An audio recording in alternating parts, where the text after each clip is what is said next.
Donc, nous reprenons Baruch Hashem, le chapitre 9 que nous avions commencé à étudier la dernière fois, avec l'évocation, je vous rappelle, le lien étroit avec les engagements vers le futur. Vous vous rappelez, par rapport au projet de la Teshuvah, il y avait cette idée du regret de la faute, de vouloir abandonner la faute et de prendre des décisions vers l'avenir. Tout cela, je vous répète, on n'est que sur la pensée de la Teshuvah. On n'est pas encore dans la traduction, la traduction en acte de cette Teshuvah. D'accord? La base, elle est là. Comme j'aime à le répéter, quand on a une volonté vraie, sincère, cohérente de vouloir être attaché au bien, j'ai presque envie de vous dire, tout est joué. Ce qui est le plus dramatique, c'est quand on n'a pas cette volonté de vouloir être attaché au bien, mais qu'on fait juste que corriger des dimensions techniques. Et alors à ce moment-là, eh bien, on n'est pas dans le lien étroit avec Akadosh Baruch Hu, on est dans, encore une fois, je dirais la BA du jour, un rapport extérieur. Pas? Il y a beaucoup de gens qui vivent comme ça.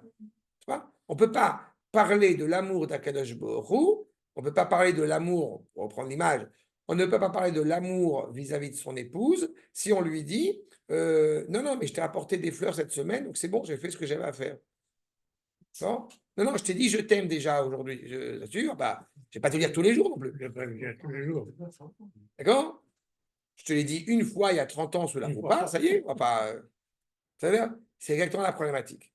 Là, nous parlons encore une fois d'une bonne volonté, une volonté animée par le bien. Quand je dis bonne volonté, il y a une connotation négative parce que c'est genre, on a une bonne volonté. Non, non, la volonté d'être attaché au bien qui va s'affermir, qui va se renforcer avec la sagesse, avec l'étude qui va lui être encore une fois adjointe. Mais d'abord, on parle de Ratson Atov.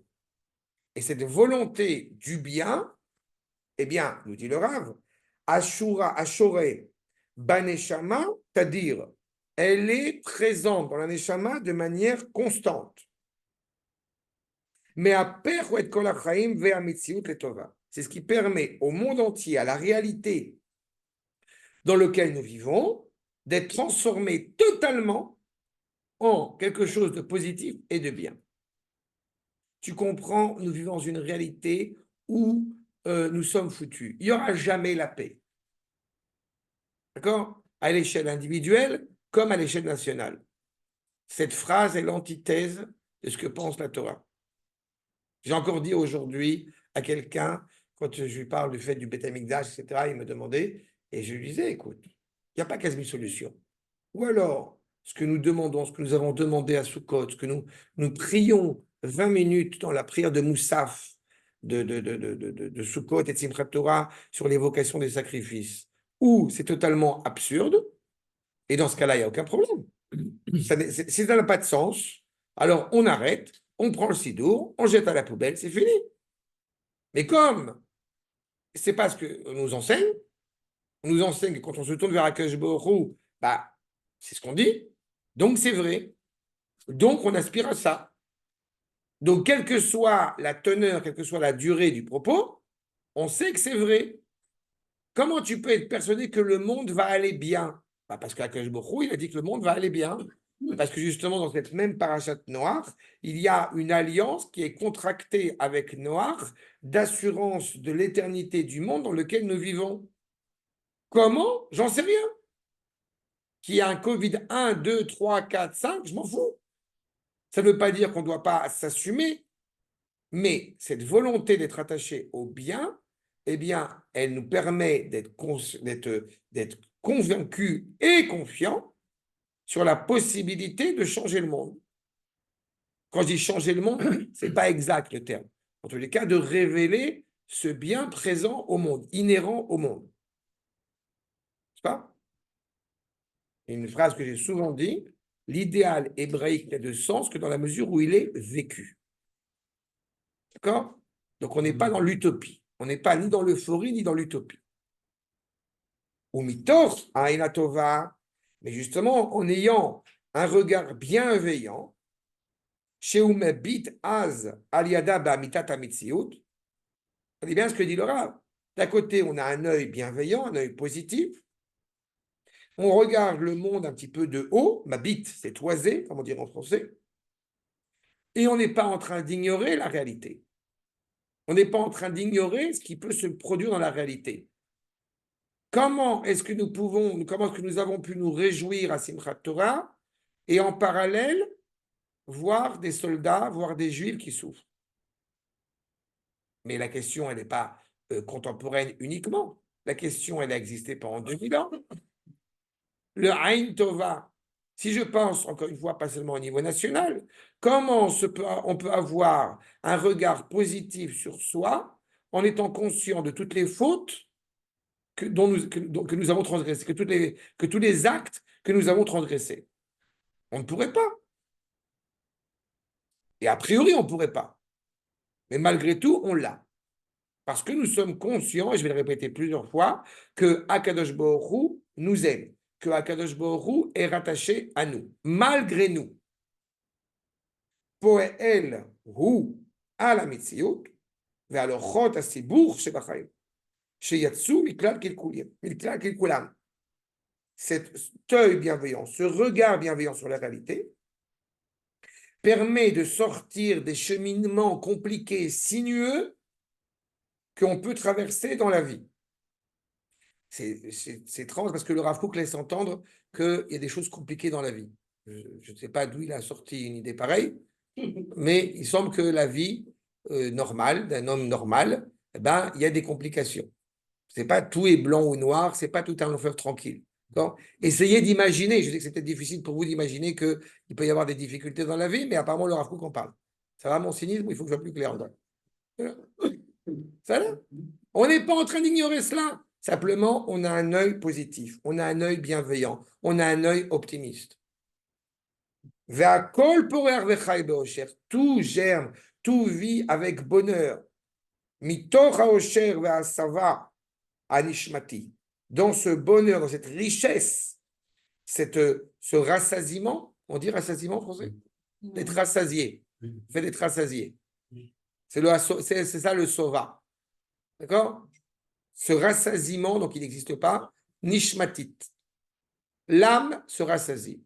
Pourquoi? Parce qu'elle voit le monde, encore une fois, qui se révèle de mieux en mieux, de plus en plus positif, qui révèle cette volonté positive qui est inhérente à nous. Il y a un détail qui m'est arrivé d'évoquer, mais qui me paraît fondamental. Il faut sortir, je sais que c'est très compliqué, il faut sortir du présupposé chrétien.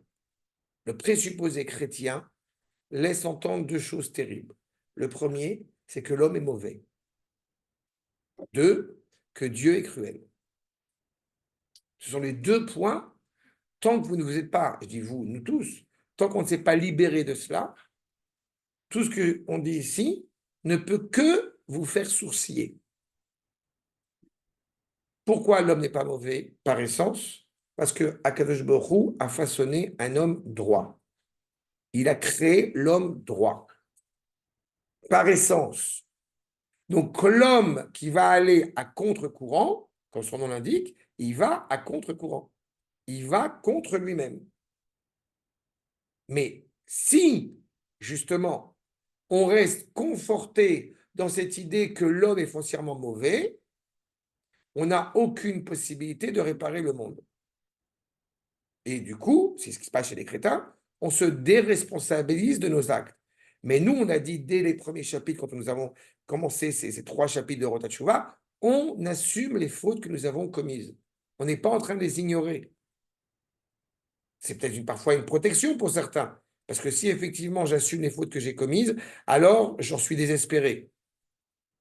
Non, ne te désespère pas des fautes que tu as commises. Tu sais qu'elles sont extérieures à toi, mais tu as un travail pour pouvoir t'en libérer totalement. Mais si justement tu as un œil bienveillant, un œil positif, tu regardes vers l'avenir et grâce à ce regard vers l'avenir, eh bien, tu peux te libérer du passé, de ce passé souillé. Et le deuxième point, c'est le fait qu'Akadosh Baruch Hu soit, tel qu'il se révèle à nous profondément à l'égard de sa créature, c'est le fait même d'abord qu'il ait créé le monde, parce que le fait même qu'il ait créé le monde montre une volonté positive, bénéfique, constructive, d'amour à l'égard de sa créature. Et puis n'oublions pas que quand Avraham Avinu, pour le coup, va révéler au monde le lien qui nous rattache à notre Créateur, la première vertu, si je puis dire, qui est révélée chez Akadosh Baruch Hu, c'est la vertu de chesed, la vertu de grâce, de gratuité. Tu n'as aucune légitimité de te lever le matin. Et pourtant, tu te lèves le matin. Quand je dis tu n'as aucune légitimité, de prime abord, tu vois, c'est Arnaud que j'aime beaucoup qui cite de temps en temps Deleuze. Et il parle de la dette éternelle à l'égard du Créateur. Mais je n'aime pas ce terme parce qu'il y a un côté, il y a euh, un côté, comment dirais-je, c'est comme si on disait à nos enfants, vous nous devez de l'argent à 18 ans parce qu'on a tout ce qu'on a investi pour vous. Ils ne nous offrent pas de l'argent, on a de l'amour, on a donné cet amour par amour pour sa créature. Donc ce lien-là, il doit coexister. C'est pour cela qu'encore une fois, c'est grâce à cet œil bienveillant, parce que là, on montre bien qu'il n'est pas possible d'avoir une vie sans échec, sans obstacle, sans difficulté, mais malgré tout, on a un œil bienveillant parce qu'on sait qu'on est rattaché au Créateur. À kol porer vechai beosher. Et c'est ce bonheur de la Neshama. Ve Torazu, cette Torah, chez kol shelot haolamim tluyot rak beratzanato. Cette pensée de comprendre que toutes les questions eh bien, sont intimement rattachées à une volonté du bien. Qu'est-ce qui se passe, dira le Rav dans Oroth, par rapport à la culture occidentale, et la culture chrétienne en particulier? Elle s'est désespérée de la réparation morale du monde. Elle est convaincue que le monde est amené à être foutu. C'est l'antithèse de la tradition hébraïque. Et l'histoire nous a montré à quel point nous avons raison. N'est-ce pas? Et je répète, à la fois à l'échelle nationale, même à l'échelle mondiale, et d'autant plus à l'échelle individuelle. Dès qu'une personne, encore une fois, va se dire, pour mille et une raisons, à mon âge, je vais étudier, qu'est-ce que je vais changer à mon âge? Va au cimetière. Quelle que soit la raison. En parenthèse, je ne dis pas seulement pour toi, parce que tu es là, mais ça m'est arrivé souvent de dire avec beaucoup d'admiration et de force, vraiment sans du tout faire de gambettes, on dit, de jambettes, de roue de jambes, de ronde jambe. Je sais pas comment dire. Pourquoi je dis là, ça m'est arrivé souvent de dire que justement, tu viens étudier, notamment toi avec nous, et que, bon, Hachem, tu as, je crois, 25 ans et demi, c'est ça? 26 maintenant. C'est là. Ça montre bien qu'il y a une vitalité, c'est cette jeunesse-là. La jeunesse n'est pas un état biologique, elle est beaucoup plus que ça. C'est ce que soulève ici le Rav. Cet œil bienveillant sur la réalité, c'est justement, qu'est-ce qui permet d'avoir un œil bienveillant, un œil positif sur la réalité? C'est jamais de se désillusionner, c'est jamais d'être blasé par la réalité. Ça, je l'ai entendu de Bémet, je l'ai entendu de Manitou, sur ce rapport-là. Achab, exactement cela. La volonté bonne. Je fais volontairement parce que je sais que la bonne volonté a une connotation qui n'est pas juste. Ce n'est pas une bonne volonté. On connaît l'enfer est pavé de bonnes intentions. Ce n'est pas de ça qu'on parle. C'est la volonté, encore une fois, qui est inscrite au bien. Et quel est le lien entre la volonté et la neshama? Retenez-le, que la question est posée, on va y revenir.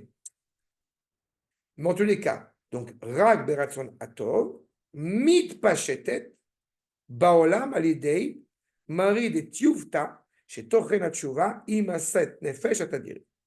En réalité, cette volonté donc, du bien va se propager, va se développer par l'implication, par l'influence de la Teshuvah, et qui donne quelque part eh bien, cette bouée d'oxygène fréquente. On est rattaché à la Teshuvah, donc on est rattaché au bien. Celui qui est rattaché à la faute sans cesse, automatiquement, il se désespère de la réalité.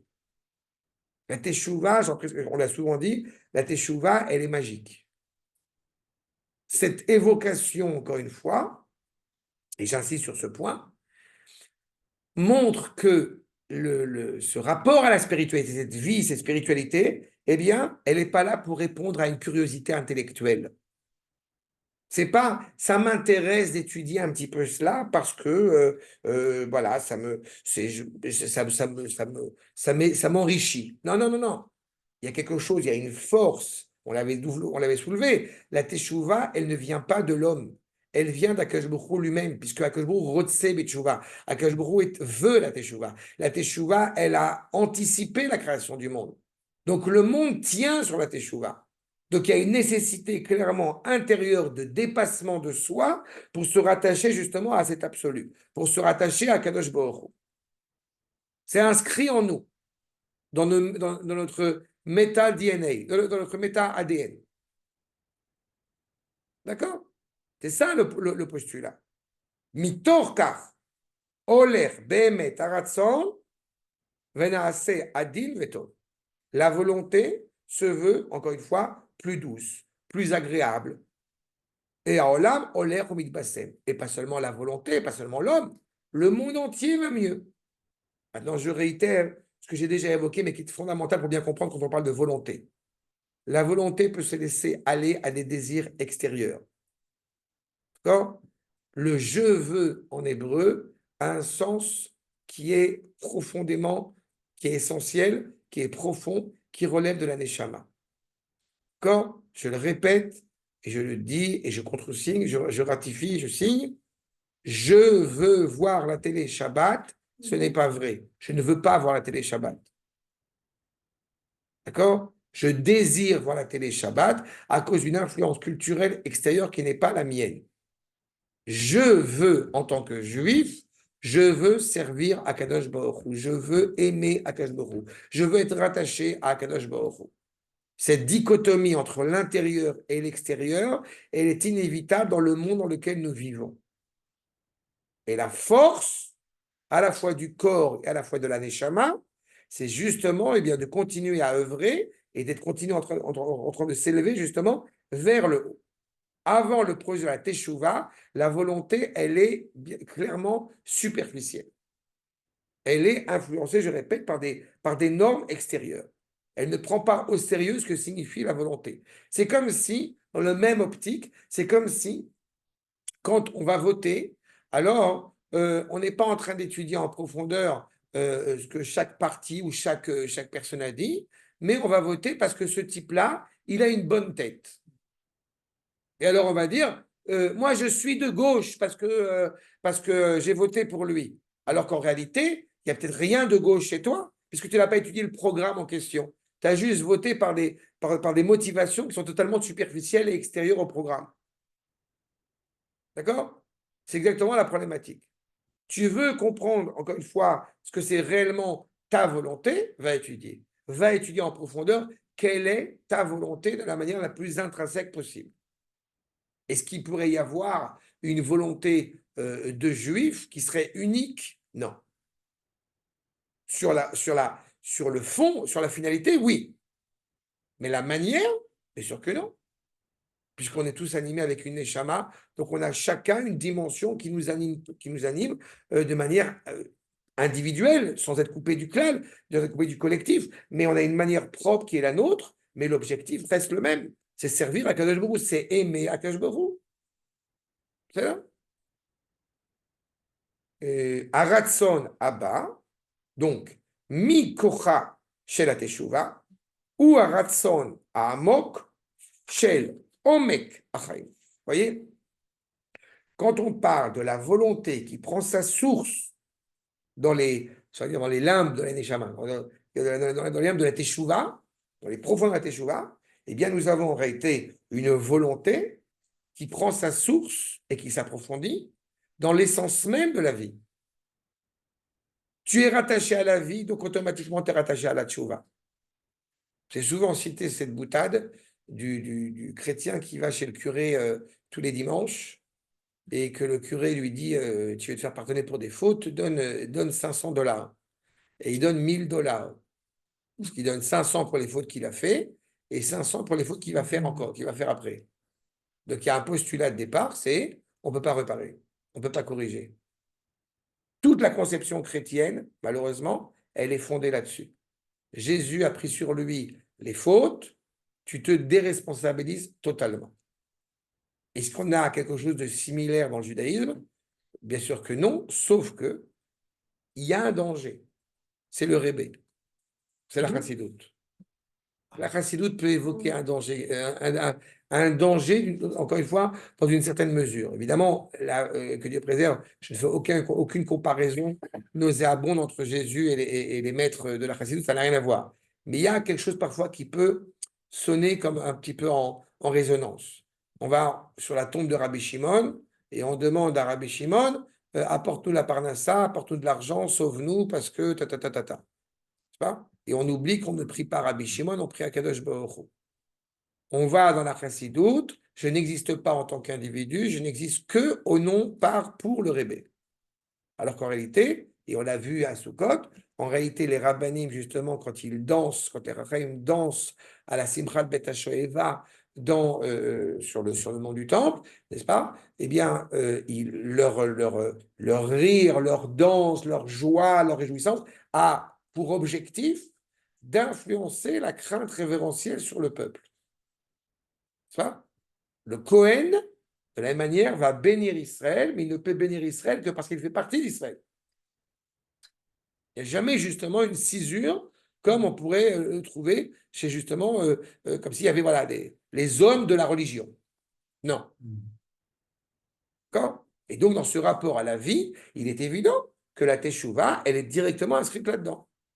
L'Oharatzon Hashitri, justement, pas la volonté extérieure, superficielle, qui, elle, tofes rak tzdadim arabim ve'achitzonim shel hachaim. On ne comprend uniquement que les dimensions extérieures de la vie. À quoi ça sert? Qu'est-ce que tu vas gagner grâce à ça? Il y a des riches, il y a des pauvres. Mais en fait, tu dois t'interroger comment tu vas pouvoir gagner plus. Comme je n'ai pas choisi le bon boulot, parce que je ne suis pas ingénieur ou, je sais pas, ou avocat ou ce que vous voulez, donc évidemment, je n'ai pas choisi la bonne voie. Je vais vous livrer un secret, je m'en fous. Parce que je trouve ma place dans cet environnement, dans ce cadre-là.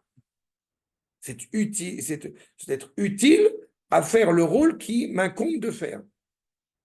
Mais si on véhicule uniquement que tu es un homme de qualité parce que tu as 3 villas et 2 bateaux, bah automatiquement, on passe à côté de ce qui est essentiel. Je ne dis pas qu'on ne peut pas de l'autre côté avoir 3 villas et 2 bateaux et 6 villes essentielles, ce n'est pas du tout contradictoire. Mais c'est là où on est rattaché réellement à, encore une fois, cette qualité de vie. Qui imoto aratsan, cette volonté-là profonde, chez ce noyau, encore une fois, qui est plus intérieur, qui est plus profond, n'est-ce pas? De ce qu'il y a de plus profond dans le fondement même de la vie. Est-ce que je vous livre maintenant Je vais voir. J'ai pris quelque chose que je voulais vous. Ok, je vais en parler. Arrête. C'est l'indépendance, c'est l'essence même de ce que représente la Neshama. Est-ce que la Neshama, elle n'est pas intéressée à ce que tu sois ingénieur? C'est pas le propos. Le rapport au talent, n'est-ce pas, de chacun, c'est pas une finalité, c'est un moyen. Tu as la possibilité d'être un chef d'état-major, donne-toi les moyens d'être chef d'état-major. Mais ce n'est pas le but en soi. Le but en soi, c'est de sanctifier le nom d'Akadosh Baruch Hu, c'est d'être rattaché à cette Neshama. Tu as des talents pour être ingénieur, mais Tsuyan, c'est comme je vois ma fille qui apprend la flûte traversière et on a découvert que, Baruch Hashem, grâce au solfège, parce qu'elle fait le solfège, etc., bref, et ben, soudain, elle voit un piano, elle commence à jouer, alors qu'elle ne sait pas jouer de piano à la base, elle prend une guitare, elle ne sait pas jouer de guitare à la base, mais par ce rapport à l'instrument de musique, ben, elle développe dans plein d'autres d'autres instruments. Enfin, c'est pas toi que je vais apprendre. Mais c'est quelque chose qui... Oui, bah, déjà, Non! elle fait de la musique, déjà sait comment jouer. Rassure-toi. Sur la technique. Non, n'oublie pas un petit détail, c'est que, je le dis, c'est pas du tout une fierté, enfin, pas d'orgueil, mais en plus, ma fille, comme j'avais déjà dit, la petite dernière, elle a un problème, c'est qu'elle est, un petit problème, c'est qu'elle est surdouée. Donc, c'est aussi ça un problème. Elle a été diagnostiquée surdouée. Donc, évidemment, ça aussi, à mon avis, ça influe aussi sur ce rapport-là. Mais ça m'a marqué par rapport, elle a un talent, mais tu sais, oui, alors je ne sais pas si, voilà, c'est ce que disent les médecins, c'est-à-dire, mais le fondement même, encore une fois, c'est que ce talent, eh bien, il a son importance pour être attaché à la nation. Ou mitor sharatson kavua le tova, puisque cette volonté, elle est figée, elle est inscrite, encore une fois, dans l'homme de vouloir faire le bien, par la profondeur de la teshuva, l'idée amaka shel teshuva, nigba ato be'amitata shel aneshama mauta.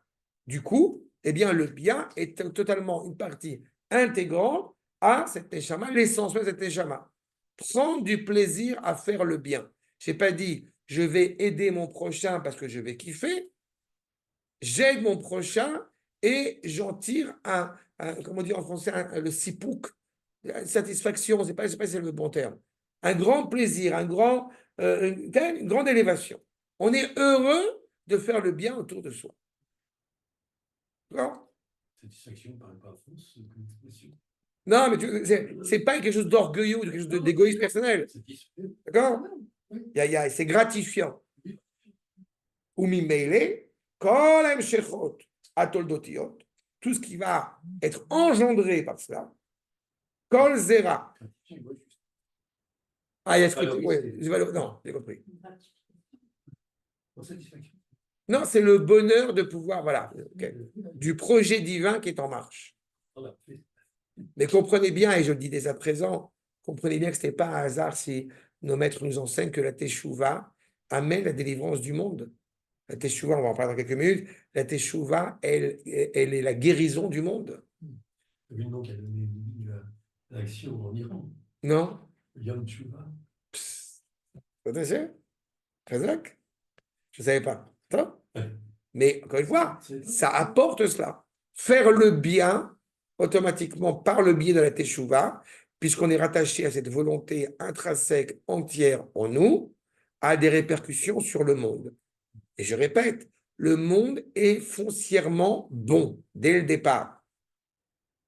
Après la faute du premier homme, il y a eu une scission, il y a eu des complexités, mais la base, elle est là. Je voudrais vous citer, avant de poursuivre, je voudrais vous citer ce que dit le Rav. Là, encore une fois, je me réfère de temps en temps un peu à d'autres ouvrages du Rav Kook, en l'occurrence dans Orot HaKodesh. Orot HaKodesh 1, bête, pardon, au deuxième volume, parce que je sais que Rana me demande à chaque fois, tu peux noter Amoutaf Taf Kafret, 428. Non, non, tu l'as pas.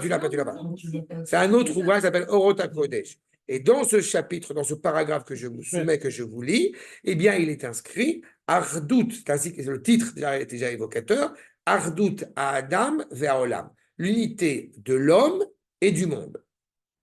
Je vous cite le Rav, Aolam Mechake, le monde attend, Leidgalut Anifla'a, cette révélation merveilleuse, extraordinaire, comment est-ce que l'homme et le monde sont intimement rattachés l'un à l'autre. Et plus cela va être révélé et ressenti, les deux sont intimement reliés. D'accord? On est bien avant le développement de l'écologie, pour le coup. Mais les deux sont intimement liés. Mais quand on dit que les deux sont intimement liés justement à la différence de ces écologistes totalement abjects, n'est-ce pas? C'est qu'elle est inscrite dans le projet divin. On avait l'occasion de faire un cours sur l'écologie, notamment sur l'écologie, la dimension morale qui rattache le monde à l'homme et l'homme au monde. N'est-ce pas? Pas comme Greta Thunberg. Ah non, elle n'est pas encore bon. Aval, le fait est, c'est que ah non, non, je lui souhaite, quelqu'un qui est aussi méprisant à l'égard d'Israël, je souhaite le malheur le plus évident, c'est logique. Aval, quand elle n'est pas juive. C'est l'ignorance de la bêtise. Ah oui, elle est bête, oui, ça c'est vrai. Achab, en tous les cas, Non, parce qu'il faut l'entendre. C'est pas vrai que j'ai pensé à tout de suite parce qu'il faut l'entendre comme qu'on a parlé du Hamas et machin et tout. C'est du n'importe quoi. En tous les cas, les deux sont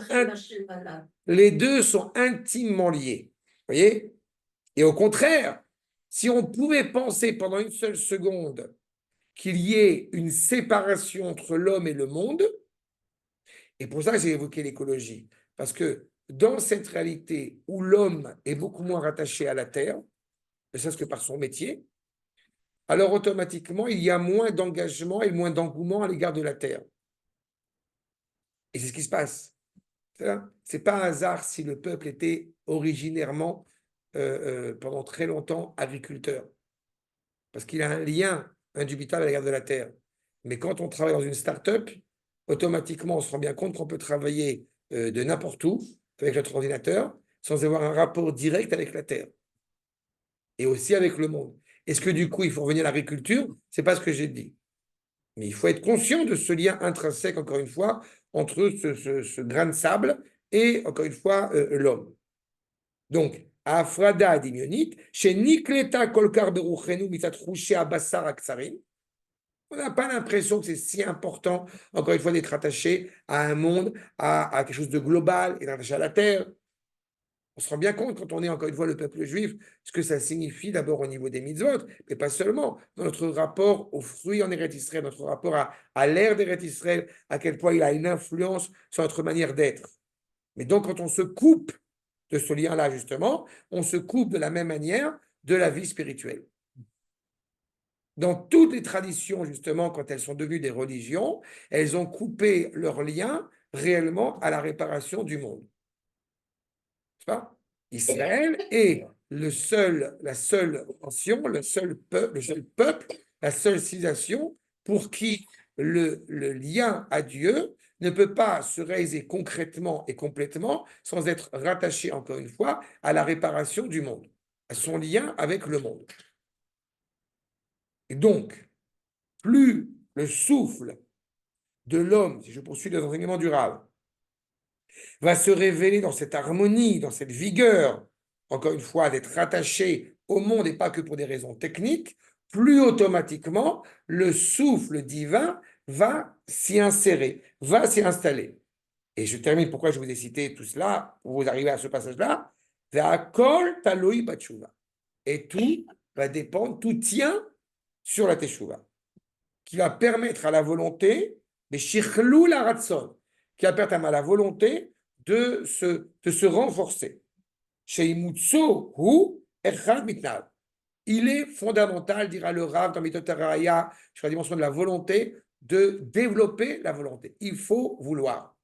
Il me semble que cette même table, je l'ai rappelé. Si je ne l'ai pas rappelé, alors, si je l'ai déjà répété, je m'excuse de répéter. Quand un enfant de 2 ans ne veut plus porter tel pantalon, mais il préfère un autre pantalon, j'ai souvent dit aux parents, ne cassez pas cela. Il ne faut pas empêcher qu'il y ait un cadre, on est les parents, donc il faut qu'il y ait un cadre, mais un enfant développe cette expression de la volonté. Et c'est fondamental. Enfin, après, encore une fois, je vous dis, il faut éduquer, il faut adapter, etc. Mais on ne casse pas cette volonté.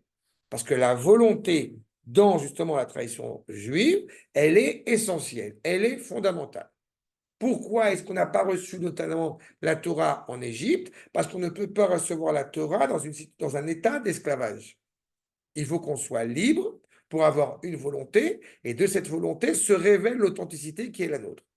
Et là, encore une fois, là où la volonté, elle est dangereuse, c'est que quand la volonté, elle n'est uniquement motivée par, et c'est ce qui se passe bien évidemment, par des motivations extérieures, donc on a affaire à quelque chose qui ne relève pas vraiment de la volonté, mais d'un désir qui en réalité est un profond esclavage à l'égard de la société dans laquelle nous vivons.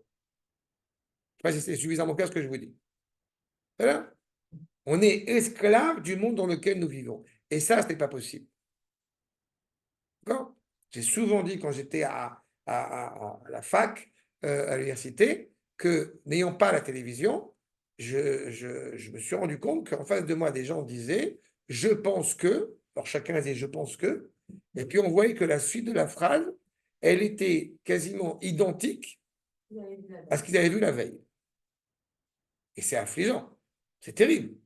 C'est-à-dire qu'il y a, et c'est pas qu'en Israël, hein, c'est partout dans le monde cette réalité-là. C'est l'influence. Mais bien sûr, on ne peut pas ignorer l'influence qui existe. Mais on a le droit de choisir de qui on veut être influencé. C'est ça, cette problématique-là. Et c'est ça que justement engage la Teshuvah. D'accord? Top. Reprenons. Donc, C'est pas grave. on reprend la fin de ce paragraphe Aleph où nous étions. Umi meile, kol ha'amshechot hatoldotiot, kol zera, chez Baal Tshuva, toute semence, entre guillemets, que le Baal Tshuva va semer, chez l'Emet Mevil Haolam. Il ajoute un peu plus de vérité, de révéler la vérité dans le monde. Là, encore une fois, puisque Akadosh Baruch Hu est intéressé à cette créature qu'on appelle Adam, et que vous vous rappelez certainement que quand il a fallu réfléchir sur la justesse de créer un homme, il a, à la fin, j'ai envie de dire des débats, il a jeté la vérité à terre, et la vérité germera de la terre. Parce qu'il lui importe que la créature, donc dite humaine, se développe, quitte à ce que la vérité ne soit pas totalement, justement, elle ne sorte pas, mais elle germe. C'est progressif. Donc oui, Akash Baruch Hu est intéressé à ce que la vérité, encore une fois, réside dans notre monde, mais en accord avec la créature humaine. J'ai vu une discussion très intéressante avec un prof de français, un prof de philo, là où je travaille à Mikvé Israël, un homme très intéressant et très sympathique. Bref, et je disais que, à la différence de l'allégorie de Platon, on n'est pas obligé de souffrir pour voir la vérité. À la tradition juive, justement, on n'a pas de souffrir pour voir la vérité. Au contraire, la vérité, elle est bienveillante, puisque c'est la Teshuvah, c'est Aïn Tova. D'accord? Nishav Orachem, cette lumière vitale, chez les M, Misodatov, elle provient justement du fondement même du bien. Les M, Mbala Neshamot Amirot, c'est ces Neshamot-là qui vont justement éclairer le monde autour d'elle. Chez Aora idéali, chez la Kedusha, Eliona, ça fougbain. D'où provient cette luminosité de la volonté vraie, authentique, donc du bien, donc d'Akadosh Baruch Hu. C'est l'idéal de sainteté qui resplendit autour de soi. Les gens qui ne comprennent pas cela vont dire, écoute, si tu es heureux, comme ça, bah, c'est très bien. Mais je ne suis pas bouddhiste. Jusqu'à preuve du contraire. C'est exactement la problématique. Le bonheur auquel, encore une fois, nous nous rattachons, c'est cette cohérence, c'est cette authenticité. Tout va dépendre de celui qui va observer, qui va regarder. Et malheureusement, ceux pour qui ce lien, encore une fois, au bien, à la teshuva, à la luminosité, à la sainteté, n'est que extérieur, ne peuvent pas saisir cela. Ça veut dire aussi que il ne s'agit pas seulement des gens qui auraient un regard superficiel parce qu'ils sont écartés de la voie d'Akadosh Baruch Hu, parce qu'ils sont écartés de la Torah, d'abord parce que c'est le monde entier, on a dit c'est la dimension cosmique, mais même des gens qui sont sur le chemin de la Torah ne sont pas forcément encore des Baalei Teshuvah. Baalei Teshuvah, c'est qu'on est intimement rattaché à la Teshuvah. On peut avoir un rapport extérieur. On n'est pas en train de parler de savoir si tu as fait attention à manger du fromage après la viande ou non. C'est pas cela qu'on parle, on parle beaucoup plus haut que ça. On arrive à un statut où même pas il me viendrait à l'esprit de mélanger la viande et le fromage, à titre d'exemple. Parce que justement, je suis totalement intégré dans cette chouva, cette volonté d'être attaché au bien. Et Dieu sait de prime abord qu'il y aurait cette problématique-là, eh bien, je serais convaincu que je ne mangerai pas de viande avec le fromage. Pourquoi? Parce que c'est l'antithèse du bien. Alors que pour beaucoup, c'est interdit selon la religion. C'est péché. Tous ces termes que j'affectionne particulièrement, comme vous vous en doutez. C'est exactement la problématique. La teshuva, je répète encore une fois, l'engagement sur l'avenir, c'est cette neshama qui resplendit vers l'extérieur. D'accord? Deuxième paragraphe. Ofek Abata. Je vous rappelle, Hein. Abata, c'est la manière dont on va regarder avec le recul, de l'extérieur. D'accord? Abet na shmaima, va dire à Kadosh Baruch Hu, Avraham Avinu, change ton regard sur les choses. Élève-toi au-dessus du ciel. Non, mais je suis stérile. On ne peut pas avoir d'enfant. Regarde au-dessus des étoiles. D'accord? C'est ça, la habite. C'est toisé. Ce qu'on va dire en français, c'est le terme exact. Donc, Ofek à Abata, cet horizon qu'on va observer, Midrachem à l'idée à Teshuvah. S'élargit grâce à la Teshuvah. Comprenez que l'acte en lui-même, il peut être limité, mais la volonté, elle est illimitée. La Neshama, elle est illimitée. D'accord? Aïsod Aretsoni Aïdéali. Donc, quand on regarde encore une fois avec cette perspective, en tout cas une perspective différente grâce à la Teshuvah, automatiquement, quand on ne voit pas, encore une fois, le monde fragmenté, mais on voit une réalité globale. Si on prend la réalité dans l'actualité que nous traversons, on peut la voir comme étant une situation dramatique, c'est la tragédie d'Israël, ou alors on peut la voir comme étant les douleurs de l'enfantement dont on est engagé. Est-ce que ça voudrait dire que quand on va parler des douleurs de l'enfantement, du coup on ne ressent rien? Ben non, on ressent quelque chose, on le vit, nous sommes actifs, nous sommes intégrés à cela. En tous les cas, donc, Aïsod Aretsoni Aïdéali, ce fondement, encore une fois, volontaire, idéal, qui s'allonge, qui se propage, mitpachet, mirosh mikadmei tevel, à l'origine même de la création. Veoler ou mekif adachrit. Jusqu'à où se poursuit-il? Jusqu'à la fin des temps. Comprenez que les 7 choses qui ont été façonnées, comme nous l'avons dit, avant la création, c'est-à-dire avant le temps. Si nos maîtres insistent pour parler de ces 7 choses qui ont anticipé la création, c'est-à-dire qu'ils sont inscrits dans l'éternité. Le monde peut aller très mal, mais il finira par aller bien. C'est comme un de nos maîtres qui a dit cette phrase qui m'a toujours beaucoup amusé, et vrai, c'est Imatama amin shata yechol lekalkel, ta'amin shata yechol lekalkel od yoter, aval basof ta yechol letaken. Il a repris un adage de Rabbi Nachman, c'est le Rav Aviner qui a parlé comme ça. Il a repris un adage bien connu de Rabbi Nachman de Breslev. Si tu crois que tu peux casser, sache que tu peux réparer. Hein? Mais le Raviner dit que si tu crois que tu peux casser encore plus. Mais à la fin, tu vas voir, tu vas réparer. C'est inévitable. D'accord?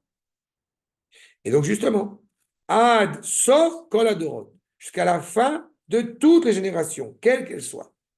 Au mitor godlo ve'arko, par sa grandeur, par sa prouesse, par sa noblesse. Rochbo, rumo, ve'amko, sa largeur, son élévation, sa profondeur. De quoi on parle ici? Du regard. Plus ton regard va être profond et intense, plus tu vas voir des choses que autrui ne voit pas. Le monde va très mal et pourtant on est optimiste. Pourquoi? Parce que on croit, non. Parce que on a la foi, non. Parce que nous savons. Alors du coup, parce que nous savons, la vie est facile? Non. On souffre autant que tout le monde. Même plus peut-être. D'accord? Mais on sait que ça a un sens. On sait qu'il y a, encore une fois, un cheminement. C'est pour ça que je mets ensemble ce rapport individuel et ce rapport collectif. Quand on est dans le coma, on est dans une situation très dangereuse. On prend les cachets, on prend les médicaments maintenant. C'était le chapitre 8 que nous avons évoqué, sur la capacité à rejeter, je redis pour d'autres, la capacité à rejeter l'élément étranger qui nous avait été transplanté. Avant, on est dans une situation dramatique. Aujourd'hui, si on est capable, le corps, de rejeter ce corps étranger, c'est que ça va mieux. Mais ça fait mal quand même. Pas? Donc, le regard vers l'avenir, c'est justement d'être conscient, pleinement conscient, que ça va aller mieux. Parce qu'on a un regard, encore une fois, qui est rattaché à cette Neshama, qui est rattaché à la volonté d'Akadosh Baruch Hu. Et du coup, Midgale Atov Ve'achesed Haelahi Be'amitato. Le bien, la grâce divine se révèle dans toute sa vérité. Et même la vie individuelle, Ve'achaim apratim ve'aklalim, Olchim umitbasvesim al isod a yosher agamo. Notre vie à la fois individuelle et nationale, eh bien, s'engage sur la voie de l'authentique droiture. Quand le Rav dit individuel et collective, rappelez-vous toujours qu'il y a, on en avait évoqué avec les Oroth Israël, les deux niveaux, à savoir l'individu et la nation hébraïque, et aussi la nation hébraïque et le monde entier. Abegimot anirot besidra achaim, nesot mukarot betor kmatim, amityashrim, ou mitpashtim. Les doutes, les tâches, si je peux dire, ou le vêtement qui n'est pas repassé, justement, un vêtement qui est froissé, eh bien, tout cela s'inscrit dans un ordre qui a un sens, et par conséquent, eh bien, il devient, ce qu'il nous dit, Nesot Mukarot Betor Kmatim. Ce qui nous paraissait hier impensable, aujourd'hui, je ne peux pas porter cette chemise. Et aujourd'hui, qu'est-ce qu'on voit? Ben, en fait, elle est très belle, cette chemise. Elle est juste froissée. C'est ça, les Kmatim. Donc, qu'est-ce qu'on fait? Ben, on repasse la chemise. Et quand on repasse la chemise, on retrouve la belle chemise, le beau tissu, la belle réalité, qui retrouvent encore une fois leur cohérence, leur droiture, voire même sont encore plus beaux. Je permettrai de vous citer une histoire que j'ai pu voir de Rav Eliaou Lapin, qui utilise cette allégorie d'un homme qui rentre chez un couturier et il voit qu'il lui a apporté un tissu un tissu qui coûte très cher. Et le couturier, pardon, est en train de couper le tissu de tous les côtés, en l'impression qu'il est en train de le détruire. Et il lui dit, mais qu'est-ce que tu fais? Tu es en train de détruire ce que je t'ai apporté? Attends la fin.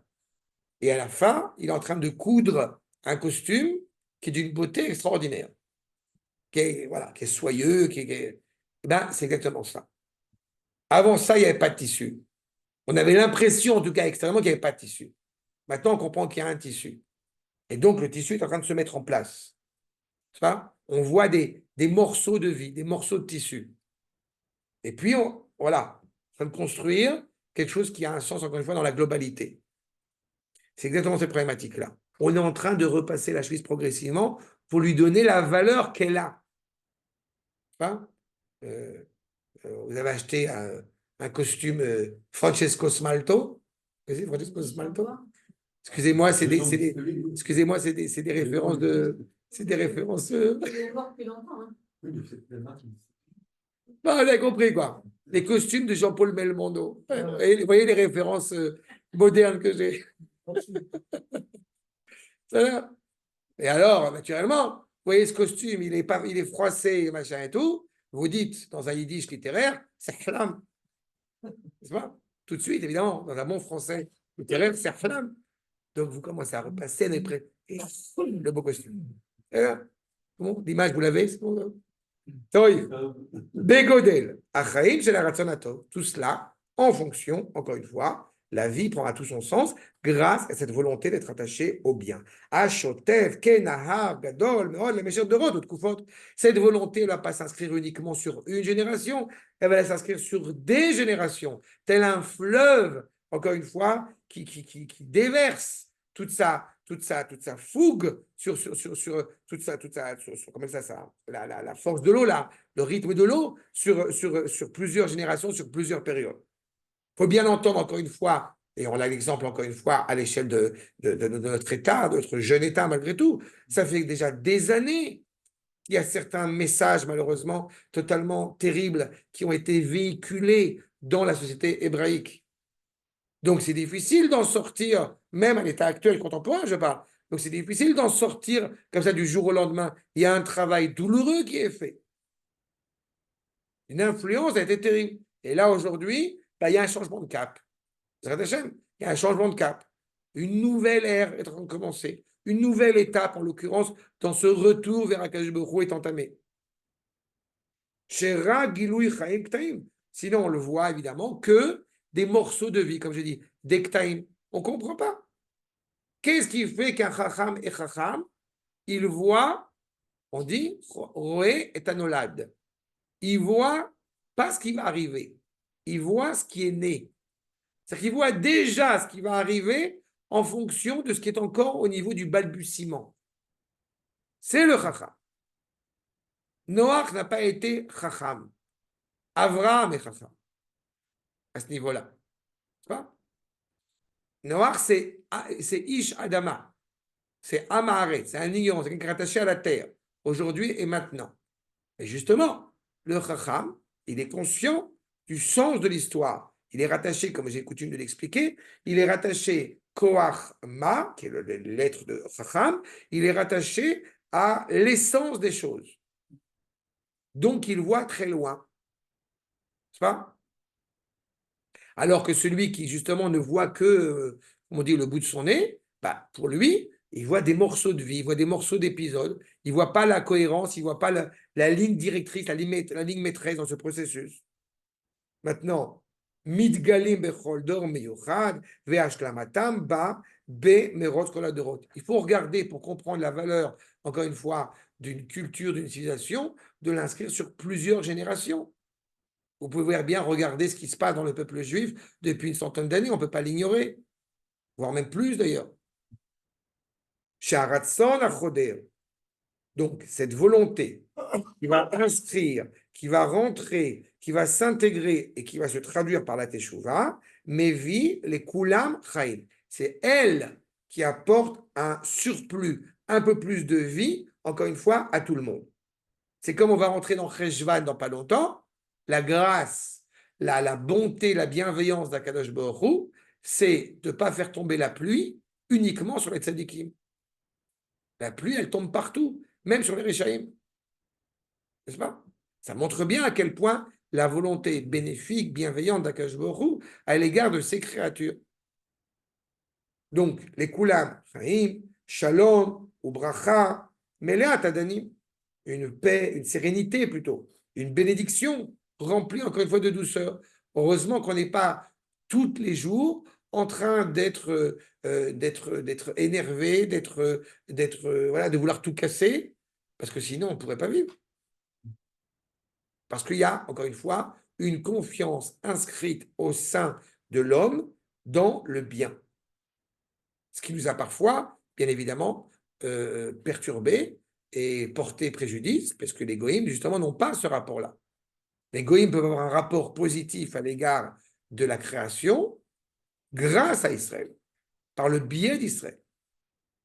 Il y a, vous savez, culturellement parlant, que les premiers films hollywoodiens, il y avait quelque chose qui était très intéressant, semble-t-il, et ce n'est pas un hasard si beaucoup de cinéastes étaient juifs, parce qu'il y avait le happy end à la fin. Il y avait ça finissait bien.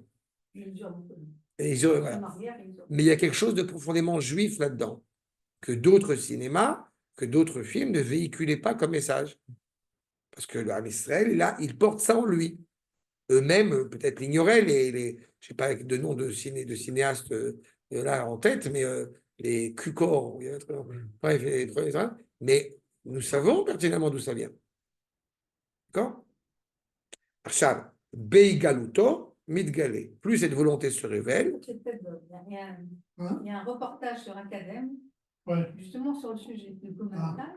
Exactement. Et alors? Justement, et qu'est-ce qu'ils disent? D'abord que c'est les Juifs qui ont créé toutes les premières grosses boîtes de production, etc. Et il dit que c'était exactement ça. Oui, je voulais rajouter, moi, il n'y a pas que les Juifs. Il y a d'autres réalisateurs de cinéma des années hollywoodiennes qui finissaient leurs films de la même façon et qui n'étaient pas juifs. Oui, ça mais fait- c'est un phénomène. Il y a eu une influence Spielberg, il Exactement, finit jour par exactement, cet optimisme. exactement. Je sais pas comment on peut appeler Oui, ça. oui, oui, bien sûr. Mm. Il y a eu une influence, mais il n'y avait pas que les Non, réalisateurs juifs qui finissaient leur film. mais encore une fois, c'est ça toute la nuance. C'est que tu as à l'échelle individuelle plein de gens qui ne sont pas juifs et qui peuvent, comme j'ai souvent dit, le problème, les propos, il n'est pas à ce niveau-là. Mais tu vois qu'il y a une sorte de phénomène récurrent. D'accord. C'est comme ça me fait toujours beaucoup rire, j'ai entendu ça à propos justement de ce qui se passe entre Hamas, Hezbollah et compagnie.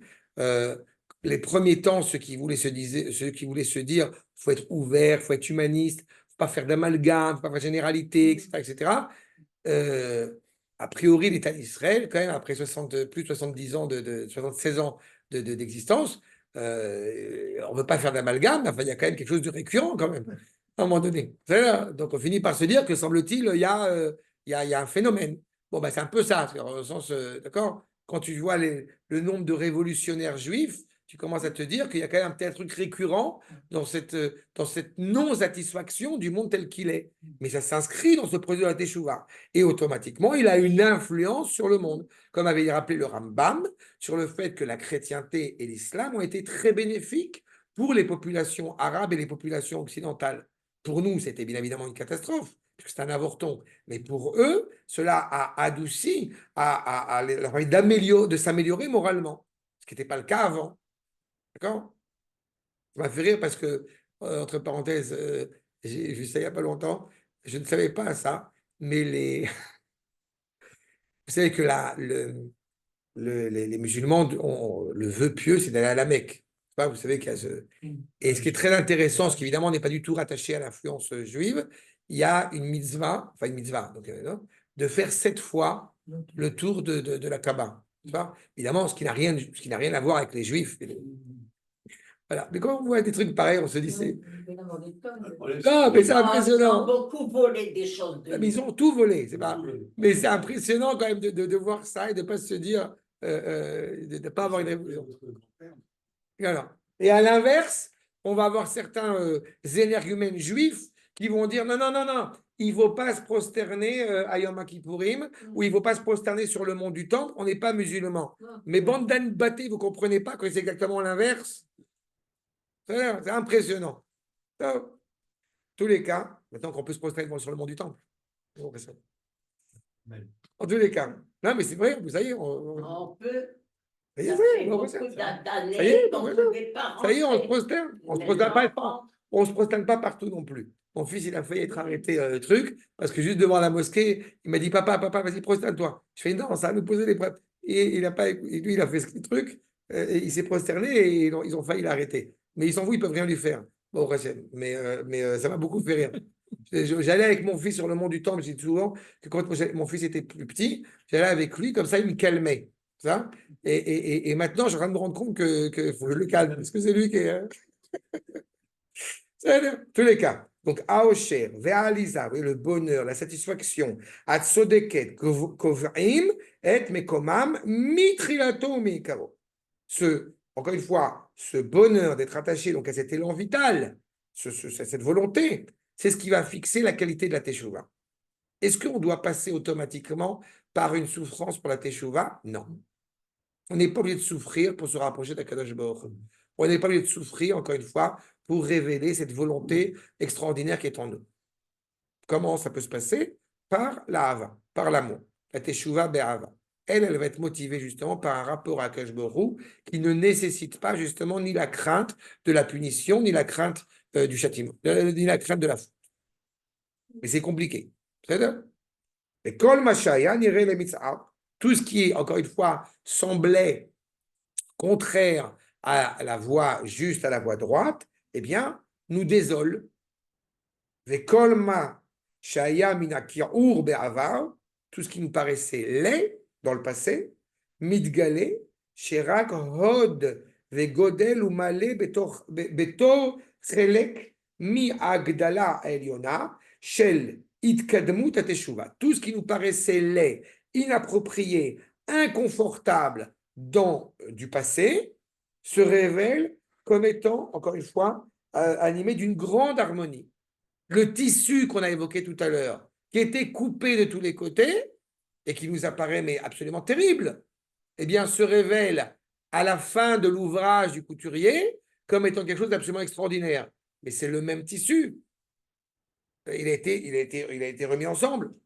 Plus la teshuva, je répète, elle est profonde, et plus, encore une fois, elle est motivée par la volonté vraie, et donc automatiquement, c'est elle qui garantit cette avance de la teshuva. On ne peut pas se rapprocher, on ne peut pas faire une mitzvah si nous ne sommes pas heureux de la faire, à commencer par les lois sur la teshuva. Ah, On ne peut pas faire la mitzvah de teshuva si on n'est pas heureux de le faire. comment tu peux pas faire Et bien d'un autre côté, on ne peut pas faire teshuva si on n'est pas conscient de la douleur, de la faute, de ce qu'elle nous a infligé. D'accord? Et c'est pour ça que j'avais dit que quand on n'est pas heureux d'avoir fauté, eh ben on doit être heureux de ne pas être heureux. Parce que ça veut dire, pour reprendre l'exemple de la transplantation d'organes, qu'on reconnaît cet élément étranger. C'est difficile d'être juif. C'est ça? On C'est peut, clair? on peut pas, mais on n'a pas le droit de ne pas pouvoir. Le dur bonheur, on disait. Il faut réfléchir D'accord. à tout avant de faire un pas. Encore une fois, selon la qualité de ses actes, j'insiste sur ce point, selon les qualités de ses actes, de sa parole, de sa pensée, bien évidemment, il y aura une influence bénéfique, c'est ce que vous avez, ce qu'on a cité tout à l'heure dans Rota Kodesh, sur l'ensemble des mondes. C'est lui, en réalité, j'ai envie de dire, le maître du repentir. La teshuva lui est offerte, lui est donnée, mais à lui de la prendre au vol et, encore une fois, d'y donner un sens. Et elle est la créature humaine est véritablement associée au projet du Créateur, plus il va bien renforcer cette teshuva qui l'anime. De la même manière, j'ai envie de dire que Akadosh Baruch Hu est intéressé à revenir auprès de sa créature, la créature est intéressée à revenir auprès d'Akadosh Baruch Hu. D'accord? Troisième paragraphe. Isod HaTeshuva. Arei, umevi refoua laolam kulo mamash. Vous voyez? Le fondement même de la Teshuva amène la guérison au monde vraiment. Comment vous pouvez, encore une fois, saisir cela? Si on veut parler d'un point de vue rationnel, c'est incompréhensible. Pourquoi je dis que le monde va mieux? Parce que je mange kasher et je fais Shabbat. Et pourtant, le monde va mieux. Comment est-ce possible que le monde aille mieux quand le peuple juif revient sur sa terre? Le premier sens, je vous le rappelle, de la Teshuvah. Et pourtant, le monde va mieux. Je me permets d'insister sur un détail, une image du Rav que j'avais déjà rappelé, mais c'est important de l'avoir toujours en tête, c'est l'image de l'enveloppe et de la lettre, ceux qui s'en rappellent. Quand il y a la question de savoir comment notre influence sur le monde s'avère profondément bénéfique, sans doute faudrait-il être parmi les nations pour les influencer au mieux. Controverse bien connue entre Yosef et Yehuda pendant un certain nombre de temps, pendant une certaine génération. Et en réalité, c'est ce que va soulever le Rav Kook, notre influence sur le monde, quand on est parmi les nations, c'est comme si on avait influencé l'enveloppe extérieure. Mais la lettre, elle reste pourrie à l'intérieur. Et quand on revient en Eretz Israël, on peut avoir l'impression que le monde va très mal. Mais en réalité, le monde va beaucoup mieux. Pourquoi? Parce que l'enveloppe est en train de tomber. Et que la lettre qui est à l'intérieur, qui était totalement abjecte, eh bien, elle est en train de se corriger. Elle est en train de se réparer. D'accord? Et c'est, oui, une des raisons essentielles pour laquelle, bien évidemment, quand Am Israël revient donc sur sa terre, le retour, le monde va mieux. Le monde est sur la voie de la guérison. D'accord? Donc, c'est vrai à l'échelle nationale et c'est vrai à l'échelle individuelle. Zerem Aratson, ce flux de la volonté, Gomer, termine, conclut, Et Peulato Betokev Davka, Alide Tseto Galachas. Quand tu commences à sortir de ce stress, j'évoquais tout à l'heure ce fait que la volonté qui est donc profondément sincère et authentique, eh bien, et assumer et ratifier que nous ne sommes plus en stress pour pouvoir servir à Kadosh Baruch Hu. D'accord? On a tous, peut-être je vais parler comme mon nom, peut-être ça fait une généralisation, mais on peut tous avoir une réalité où il y a certaines mitzvot que nous faisons, je ne dis pas machinalement parce qu'il y a un côté même dénaturé, non, que nous faisons tous naturellement sans être en train de s'interroger sur ni la justesse, ni l'inquiétude de la faire ou de ne pas la faire. Prenez l'exemple du Shabbat. Vous n'êtes pas tous les Shabbats en train de vous dire « Oh là là là là, est-ce que j'ai allumé l'électricité ou je n'ai pas allumé l'électricité ?» On est ailleurs. Et puis il y a d'autres mitzvot qui sont plus compliqués. Plus nous sommes en pleine adhésion avec le service, avec l'amour, avec la pensée, la parole, l'acte qui nous rattache à Kadosh Baruch Hu, moins on a ce stress. Parce que c'est une réalité qui nous appartient pleinement. C'est pas? Quand vous avez ce stress, c'est qu'on n'est pas encore en pleine adhésion avec l'acte lui-même, avec la pensée lui-même, avec la parole elle-même. Je ne dis pas qu'on ne peut pas trébucher, même quand on y est attaché, mais malgré tout, eh bien, cet acte, cette parole, cette pensée ne nous est pas extérieure. On ne pourrait pas penser une seule seconde, ne pas kiffer, ne pas apprécier les délices du Shabbat. Pourquoi? Parce que c'est nous. Ça nous appartient, c'est nous, ça fait partie de nous, cette volonté profonde. D'accord? Parce qu'on s'est habitué. Non, ça c'est le machinalement. L'habitude, elle peut s'avérer dangereuse aussi. Parce que l'habitude, c'est on le fait, parce que bon, voilà, on l'a toujours fait, on le fait. Attends, il y a toujours on avance, il y a toujours une amélioration. Oui, mais ça n'enlève pas, On ne peut pas l'éviter, ça l'amélioration. n'enlève pas le lien intrinsèque, je te répète, à ce que tu fais. Vous regardez les premiers pas de quelqu'un qui se rapproche de la Torah, il est très inquiet de savoir s'il a bien branché la plata, s'il a bien éteint le frigo, s'il a fait tout ce qu'il a fait. C'est les premiers pas. D'accord? C'est pour ça qu'il faut qu'il soit accompagné. Il y a un jeune juif d'un élève à moi, ami d'un élève à moi, qui a décidé de faire chouva. Et il veut pas, justement, l'élève en question dit qu'est-ce qu'il est conseillé de lui dire? Je vais lui dire. Je lui dis qu'il m'appelle. Pourquoi qu'il m'appelle? Parce que quand quelqu'un est en train d'entamer justement une guérison, si je puis dire, il faut faire attention qu'il ne prenne pas n'importe quel cachet et n'importe comment. Ça va, l'image, pareil, c'est dans l'allégorie toujours. C'est ça qui est très dangereux. Mais si il y a quelqu'un qui veut faire tchouba, comme il veut, comme il pense, il ne fait pas exactement ce qu'il doit faire. Et, comme tu as dit, il ne prend pas les bons cachets. On a vu le résultat. Alors, Chez bon nombre de gens. L'infirmière, la docteure qui s'occupe d'elle, comment elle fait? Quand on est malade, on va voir le docteur. Le Rav, ce n'est pas un hasard, c'est beaucoup de nos maîtres, quand ils sont traduits en français, ils sont traduits par docteur. C'est-à-dire, le Rav permet de renouveler ce lien qui existe, qui est latent, mais permet de mettre en valeur ce lien qui nous rattache à Kadosh Baruch Hu. Le Rav n'est pas un curé, que Dieu préserve, et il n'a pas du tout la prétention ni même de s'y rapprocher. Mais il permet à ce juif, justement, de suivre un aiguillage et d'avancer progressivement. Certains sont... Et s'il n'écoute pas, on le laisse? Non, on ne le laisse pas, mais il faut qu'il demande. S'il a envie de demander, s'il n'a pas envie de demander, qu'il fasse n'importe quel chemin. Je vais te dire, il y a un exemple qui est frappant. Il y a un juif, et des années de cela, il y a un juif qui a fait tchouva, qui voulait faire tchouva, il se rapproche d'Akadosh Baruch Hu, etc. Bref. Et donc, il veut mettre les tefilines, bien évidemment, sauf qu'il est végétarien. Pourquoi c'est dangereux? Pourquoi c'est un problème? Après, il fait ce qu'il veut, pour vous. Mais il s'est rendu compte que les tefilines, c'est de l'animal, quoi. Donc, il a demandé, est-ce que quelqu'un a des téphilines végétaux? Téphilines communs? Ah, des téphilines communs? Non, c'est pas un problème. C'est pas un problème. Oui, mais non, mais on a fait souffrir une bête pour pouvoir faire les téphilines.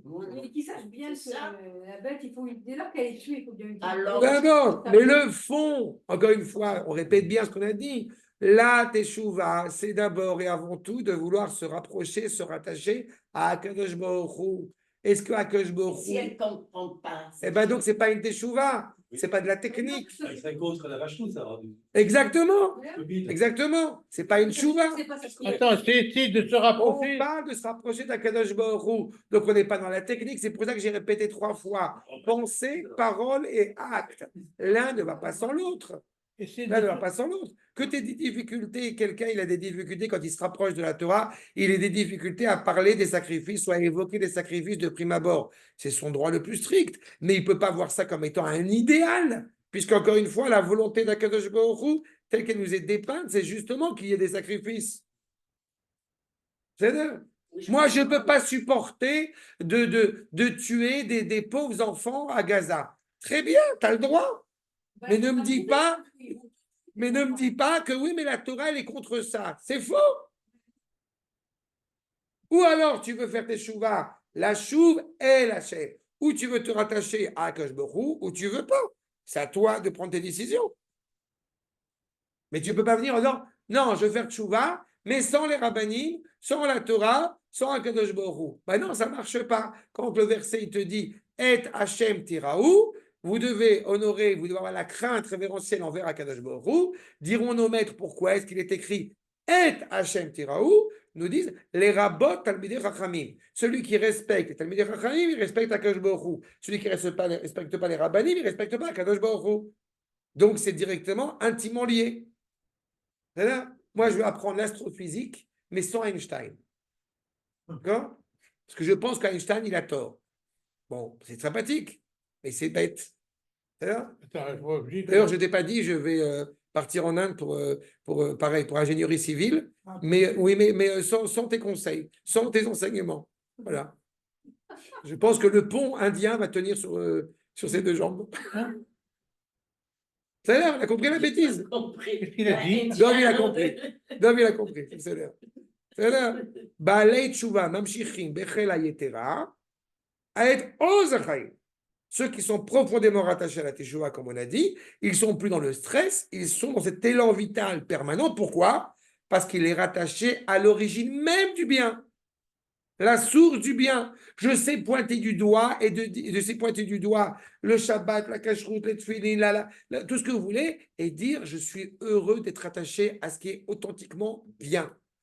Mais on ne peut pas, sans interruption en permanence, 24 sur 24, penser à ça. La teshuva, on l'a fait involontairement, souvent, très souvent. Non. On va pas, on se réveille le matin, Non. on dit tiens, attention, qu'est-ce que je vais Non, faire? tu as dit une Teshuva. erreur. Tu as dit une erreur. Tu as fait, tu as dit une petite erreur et on en a déjà parlé. La teshuva, elle n'est pas ponctuelle. La teshuva, c'est un processus constant. C'est-à-dire, Comment oui, constant? takshiv. Oui. La teshuva est un processus constant et ne s'inscrit pas à une date particulière. Oui. D'accord? 2, on fait teshuva tous les matins. On revient, on retrouve, etc. C'est pas, elle se fait involontairement. On est, au contraire, c'est volontaire de vouloir, comme tu l'as très bien tout à l'heure, améliorer la réalité au quotidien. Va relire mon article sur la Teshuvah, qui est sur mon site, et tu vas voir, et j'ai cité là-bas justement le Rav Kook, par rapport à ce propos, sur le fait que c'est la volonté au monde d'aller toujours de mieux en mieux, dans tous les domaines, quels qu'ils soient. C'est la volonté du progrès au sens noble du terme. C'est cela, encore une fois, le fondement même de la Teshuvah. Donc, ce n'est pas involontaire. Au contraire, c'est profondément volontaire. D'accord? Profondément Facile, volontaire. c'est facile. On n'est pas rabbinim. Oui. Mais c'est la avec la rabbin. Le rabbinim, j'ai l'impression qu'ils vivent dans la teshuva, à l'intérieur, avec. Je répète, Je répète, Sadiq, Vitamines. je répète, Sadiq, tout juif, nous ne sommes pas curés. Arrêtez de penser repentir quand je dis tchouva. Quand je dis teshuva, je dis retour. Revenir vers Akadosh Baruch Hu, c'est un processus constant, je répète, qui nous est livré, qui nous est donné en cadeau par Akadosh Baruch Hu, et libre à nous, ou au contraire, on est tellement esclaves de la volonté extérieure, eh bien que nous voulons déserter, que nous voulons y échapper. N'est-ce pas? Mais la volonté de revenir vers Akadosh Baruch Hu, elle est inscrite en nous. D'accord? Quel qu'on soit, Oui. avec barbe et sans barbe. Oui. C'est-à-dire, donc tu te réveilles tous les matins Et à partir du moment où justement tu t'inscris dans cette volonté de faire mieux ce que tu n'as pas fait la veille, tu es déjà dans la teshuva.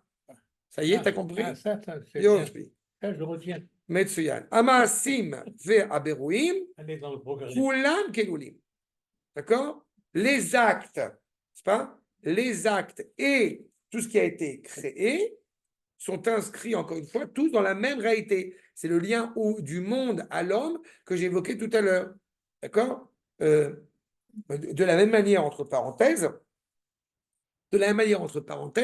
que, comme rappelait Manitou, l'hébreu n'a pas le problème existentiel qu'a le philosophe ou qu'a le théologue. Le théologue, c'est un idolâtre, comme disait Manitou, il pense comment arriver à comprendre Dieu en tant qu'homme. Le philosophe va se dire comment comprendre l'homme quand on est Dieu, puisque le philosophe, bien évidemment, il se croit Dieu, n'est-ce pas? Et le problème du juif, c'est ni ça, ni ça. C'est comment est-ce possible que Akadosh Borou et l'homme puissent résider ensemble dans le même monde en ayant la certitude qu'ils vont résider dans le même monde parce que le Créateur lui-même lui a dit. C'est beau. C'est pour ça qu'ils sont inscrits, je répète, l'un dans l'autre. Comprenez bien, encore une fois, il y a un article de Manitou, je vais vous le dire à l'oral pour aller plus vite, il y a un article de Manitou, du Rav Kook, dans Mamara Raya, sur la manifestation qu'ils ont fait à l'époque, notamment avec Karl Bar, pas Reb Shlomo, Karl Bar, le rédacteur en chef, le fondateur du journal Ma'ariv. Il y avait une volonté d'enfreindre le Shabbat de manière nationale. D'accord? Il y avait cette idée comme ça, un peu saugrenue, de supprimer le Shabbat de l'État d'Israël naissant. Ils ont fait une manifestation, religieux, comme on dit, comme pas religieux, sur le fait que cela est impensable. Parce que le Shabbat, encore une fois, fait partie de l'identité de cet État qu'on appelle l'État d'Israël. Et le Rav, bien évidemment, s'est exprimé et a parlé notamment d'une expression qui est très intéressante, c'est Elohim Acherim, ceux qui veulent servir, alors traduction littérale, d'autres dieux. Sauf que, va dire le Rav Kook, en se référant à un midrash dans Sifri, quand on dit Elohim Acherim, c'est pas au sens de Acherim, au sens de autre, mais au sens de Me Acherim. Ça veut dire ceux qui voudraient être rattachés à d'autres divinités et qui par là même, donc du coup, eh bien, voudraient essayer d'entacher, attarder la révélation de l'authentique vérité, de l'authentique Dieu. C'est exactement cela. Le monde et l'homme sont tellement rattachés l'un à l'autre que celui qui veut porter préjudice en disant on va détruire le monde, il ne va pas détruire le monde. Il va juste attarder vainement ce qui doit de toute façon inexorablement se produire. L'homme dans ce monde, que ce soit lui ou la génération suivante, n'ont qu'un seul but, être rattaché, être en symbiose avec le Créateur, peu importe le temps que ça prendra. Malheureusement, en réaction à cela, le prix que cela peut coûter aussi. Donc, il faut arrêter d'être têtu. C'est comme, j'ai appris ça il y a des années, c'est comme, apparemment, quand tu souris, eh bien, tu fais marcher moins tu fais marcher moins de muscles que quand. J'ai compris l'inverse. Que quand tu fais la tête, c'est ça la rôle? J'ai toujours entendu ça. On utilise moins de muscles d'âge quand on sourit, quand on fait la gueule. C'est ce que du coup, la réaction, je ne sais pas si c'est vrai. La vérité, je n'ai pas été vérifié médicalement, mais c'est une parole. Voilà, ça a fait rire parce que voilà. Donc pourquoi se fatiguer? Hein?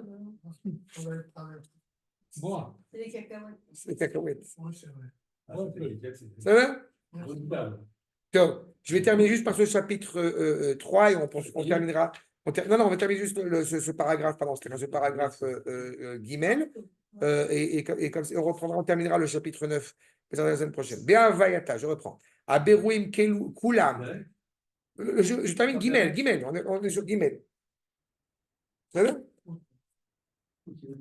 Aberouim Kulam. C'est là où on était. Kelulim, Béa Vayatam. Im omet saratson. D'accord? Im omet saratson. Amid galeb ba'adam beziv tifarto. Tout se répète. Les actes, okay? Les actes et tout ce qui a été façonné, tout ce qui a été créé, tout cela sont, j'allais dire, imbriqués l'un dans l'autre. Dans, justement, la force de cette volonté, je répète, volonté bienveillante, qui va prendre forme dans la luminosité inhérente à l'homme.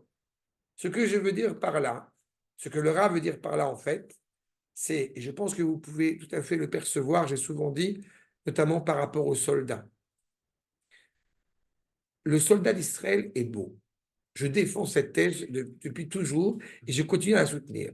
Mais pourquoi il a quelque chose de beau en lui? Parce qu'il fait quelque chose de bien. Pas subjectif, de bien. D'accord? Quand on est rattaché au bien, on ne peut que, encore une fois, avoir de l'affection à l'égard de ce soldat. Et entre parenthèses, comme j'ai mal répété, pourquoi est-ce que depuis la plus tendre enfance, n'ayant pas grandi dans une famille spécialement érudite, mais pourquoi est-ce qu'à chaque fois qu'on voyait quelqu'un avec une barbe et un chapeau, c'était limite si on ne se prosternait pas devant lui? Parce qu'il y a quelque chose qui est presque voilà, qui est sous-entendu, c'est comme ça que je l'ai perçu en tout cas, que celui qui est en face de nous avec une kippa, eh bien, il inspire le bien. Parce qu'il est rattaché à Kadosh Baruch Hu. Est-ce que c'est à 100% vrai que c'est le cas? Malheureusement, non. Oui, mais je pense, encore une fois, très honnêtement, que c'est, avant de ce qui se passe dans les faits, je pense que c'est la motivation, c'est la volonté de ce rapport, cette sensibilité qu'on a à l'égard. Si on a le temps droit, alors on le voit sur le panim. C'est ce que Manin qui est pas la dame, d'accord? Mais c'est ce qu'il vient de dire. Quelqu'un qui fait le bien, il est inspiré par le bien.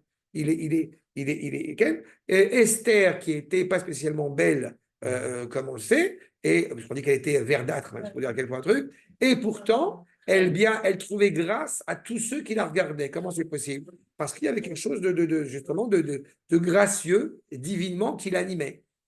D'accord? C'est exactement cela. Donc, plus, encore une fois, la volonté est forte, plus elle, lui, si je peux dire, sur ce qu'il est.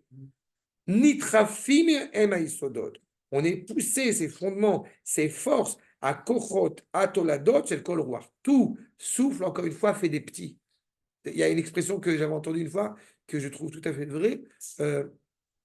On s'enrichit à être riche. Et ça coûte cher d'être pauvre. D'accord? Ben, spirituellement, c'est aussi ça. Quand tu commences à mettre le doigt sur quelque chose de bien, ben, ça fait qu'accroître. Tu n'es jamais en train de perdre un peu de ton bien quand tu prodigues du bien autour de toi. Au contraire. Mimesim baem orchaim, qui va mettre en eux donc, eh bien, cette lumière vitale, chez Shita Veseder, un ordre, une cohérence, la friartov, vous voyez, ça va accroître la friar, du sens de perach, des froids, de faire bourgeonner ce bien.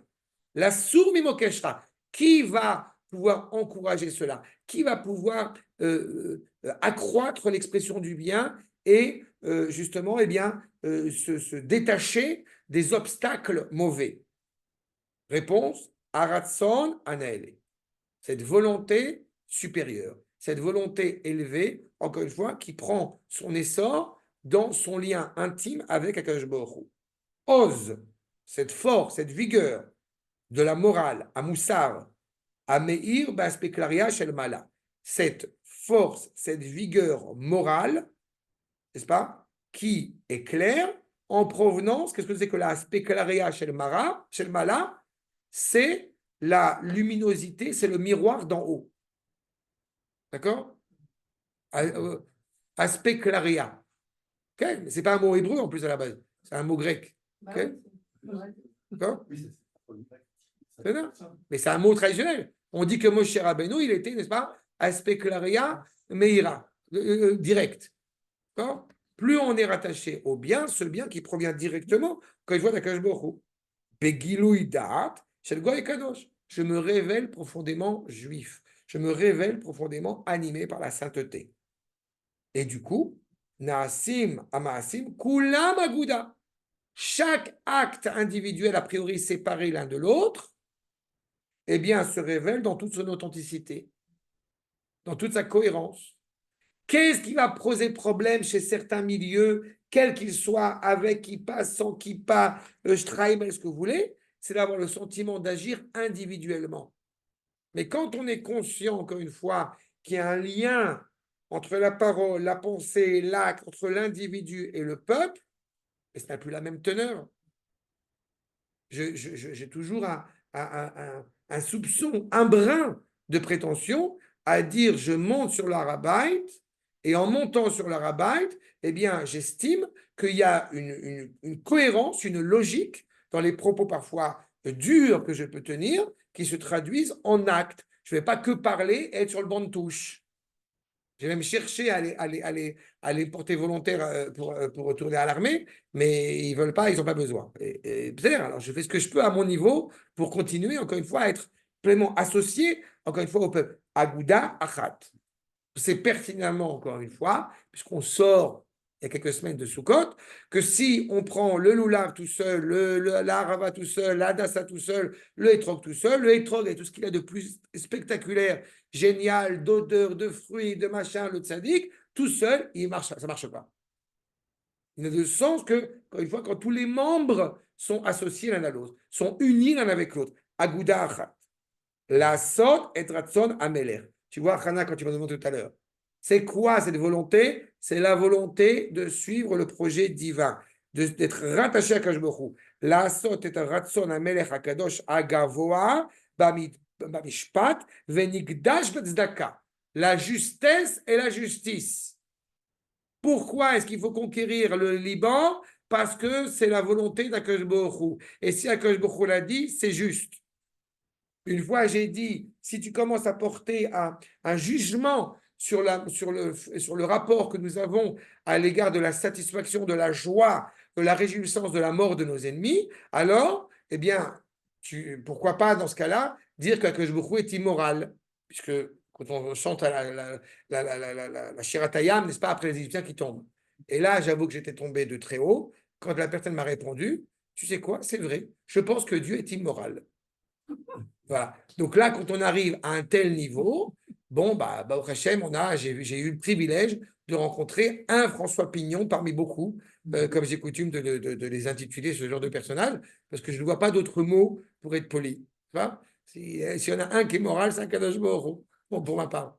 D'accord? C'est clair sur ce point? Bon, et ben nous reprendrons Bezrat Hachem la semaine prochaine. Shalom Kol Tov.